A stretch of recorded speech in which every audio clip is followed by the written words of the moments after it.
So I've tried this a couple times. I hope Take 3 is a charm. Today I'm going to be reviewing Baz Luhrmann's The Great Gatsby because I think that Baz Luhrmann did a better job than a lot of people think. Baz Luhrmann, I think his big downfall in Great Gatsby was that he was thinking, oh, well, I'm the visual wower director. Like, I need to think of something to do with this movie that will make it more than any of my other movies. And he, he's a really good person when he weaves a narrative. He's a really good person at getting all the different aspects into the film. And with 3D being the new frontier, he put the film in 3D. Was the choice good or bad? I would say it's a negative choice because a woman, once you hear that Leonardo DiCaprio is in the movie, you don't care if it's 2D or 3D. He's perfect enough in 2D that we don't really need 3D for him. Also, Baz Luhrmann has these awesome visual spectacles to begin with in his films. His films are basically visual spectacles, I guess I could say. So why does he need to do 3D if he's going to have this really romanticized version of Times Square where you have the actual modern projectors and films going? Like, that's a visual perspective enough that modernizes the film to the times and makes it, I guess, even more timeless. And it was really bright, but if everything would have been kept in 2D, it would have been so much brighter. I think the movie, as being this economic flop, has spurred a lot of critics to make it a critical flop because they're like, there's not a demand for a romantic movie in 3D, and there really isn't. So that being said, despite that, I think the visuals are pretty good in The Great Gatsby. I love this world with these pinks and these pastels, these really romantic colors and this brightness all throughout. Because when you look at the 1970s version with Mia Farrow and Robert Redford, it's really a bland color scheme. It's like, and you have, Mia Farrow, who I think is a much weaker Daisy than Carey Mulligan. She's much more complacent. She doesn't have this, like, whiny, bitchy, completely relatability that Carey Mulligan has in her really more over-the-top melodramatic Daisy. And that melodramatic over-the-top Daisy is what makes the movie. So I mean, you have this awesome Daisy, and all these visuals make it even more romantic, and you can kind of really see this visual world that Jay Gatsby is putting out when he's trying to re-court Daisy just as he did before. I also like the part of the visuals whereas Nick Carraway is like weaving this narrative. It's like showing up on screen.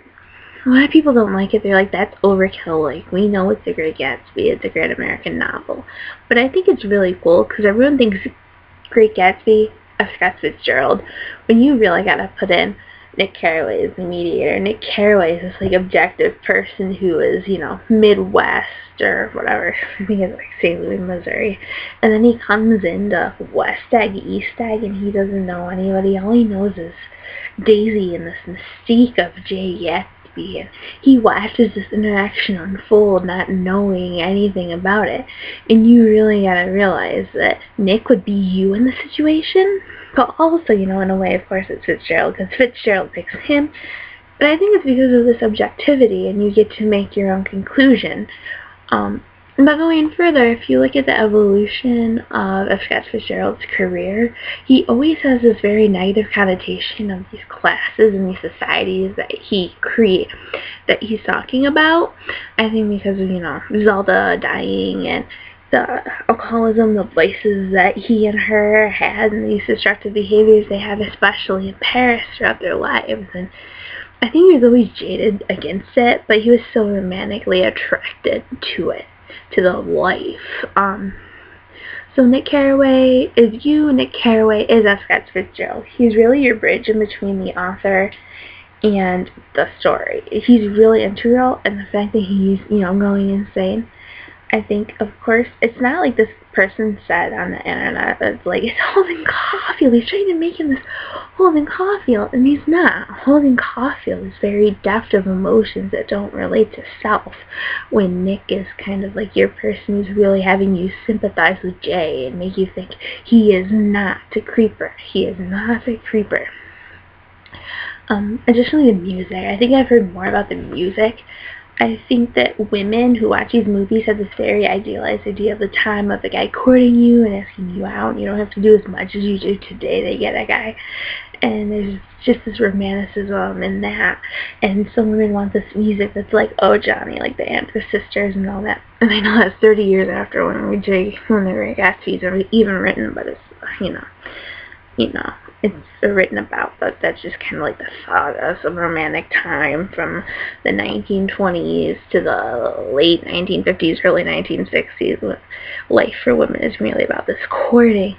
And, you really see the film when you're looking at it from that aspect as this, sweeping romance. And it's really not that, and women kind of make this great, amazing love into more than it is. Like, Jay Gatsby, not the greatest guy if he can only think of you in that hormonal 17-year-old kind of thing. Like, I don't think it's attractive.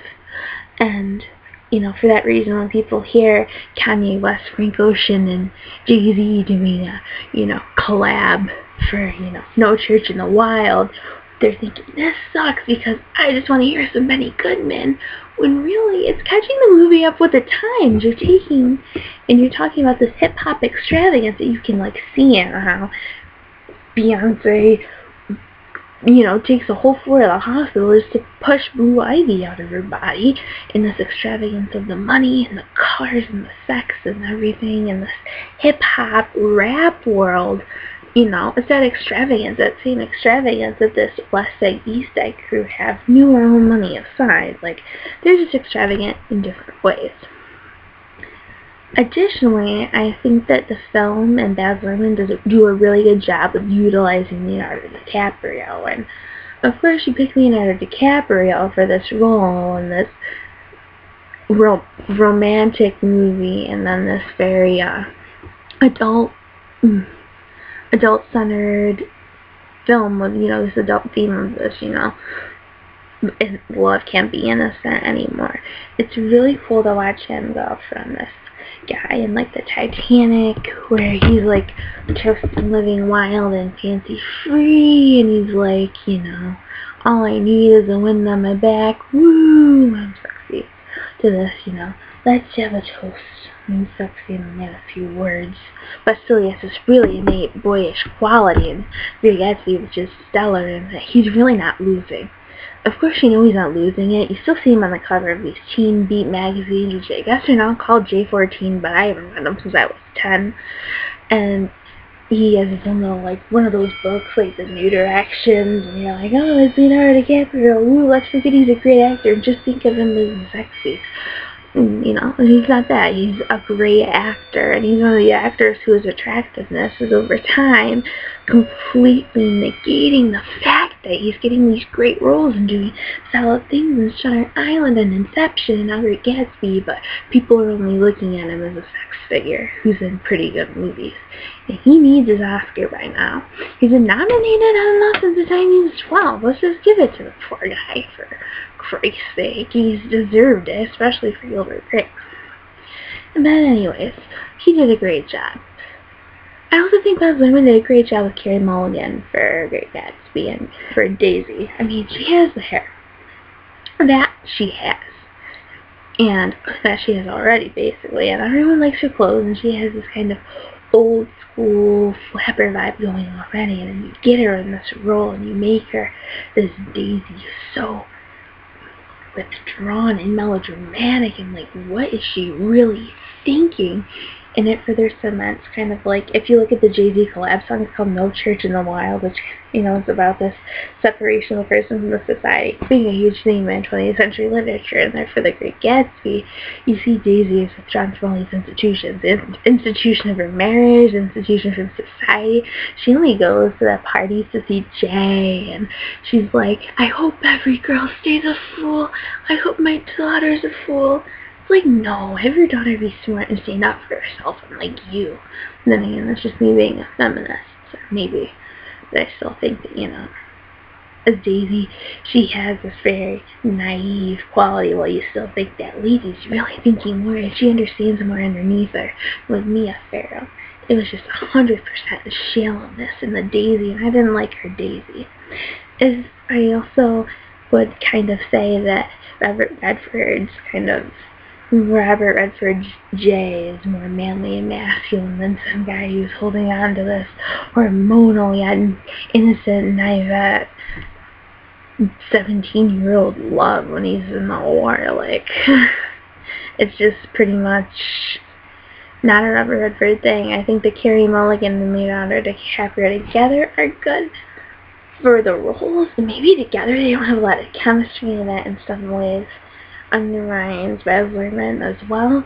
I think their chemistry is sufficient if you're going to put them in a typical love story, but you need people who are really kind of sexually, like, attractive and that you can see together, and it's just, I couldn't see them as the actual couple. I thought Tom in each one's really good. I obviously love Tobey Maguire's Nick Carraway. But I really want to talk about Ela Fisher as Myrtle, because I didn't think she was going to be a sufficient Myrtle. I thought, you know, I really see her as the girl in Definitely Maybe, so no matter what other movie I've seen her in, she's just that girl from Definitely Maybe for me. But this role, I think, really made her come out of that shell for me, because I saw her with this really kind of crappy, schmutzy, kind of low-class Long Island or New Jersey, you know, accent that we all know and that few of us can imitate, because you can't imitate Jersey or Long Island. And yeah, she really surprised me. The role, I think, to me, showed her and having a tremendous amount of diversity as an actress, and I was just taken aback by her. And of course, you know, when Myrtle dies, no matter what, I feel bad for Myrtle. I don't think she knows any better, and her naivety is so much different than the Daisy naivety, and it's so interesting for that, especially because I think Ela does a great job in the role. So basically, all in all, I guess what I'm trying to say is that Baz Luhrmann, the 3D did you dirty, you know. You're so visually advanced that if you just keep your visuals constant, you're not going to really have to worry. The 3D really kind of screwed you over. Otherwise, you made a good movie. And, you know, it's just, you know, it's basically an economic flop. But it was sufficient for those of us who are Great Gatsby fans. My sister, whose first experience with The Great Gatsby, despite from me pointing out every single green light on the highway, yeah, she's pretty much blown away by it. She was obsessed with the world, thought it was great, cool, fresh movie. Completely different from the doldrums that we're getting around this time in April and May. It's like too early for action flicks, but it's too late. It's like too early for action flicks, but too late for that Oscar panel. It's like the Misfit movies. But for the Misfit movies of, you know, this time, I thought it was good, solid work.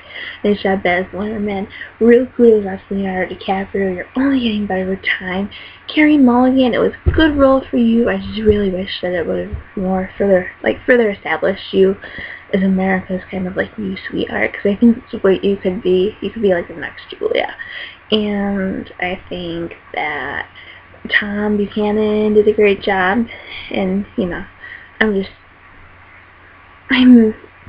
going bananas over the No Church in the Wild thing still, the whole isolationism of comparing this hip-hop extravagant culture that we live in now, even in these economic doldrums, to the pervasive economic culture there's only superficial wealth from the 19 teens and 1920s. It's just like, yeah, I can see it, I believe it, I understand it, and looking at the parallels is something that we should be doing. It's something that literature and the arts and humanities promote, but that we don't really do.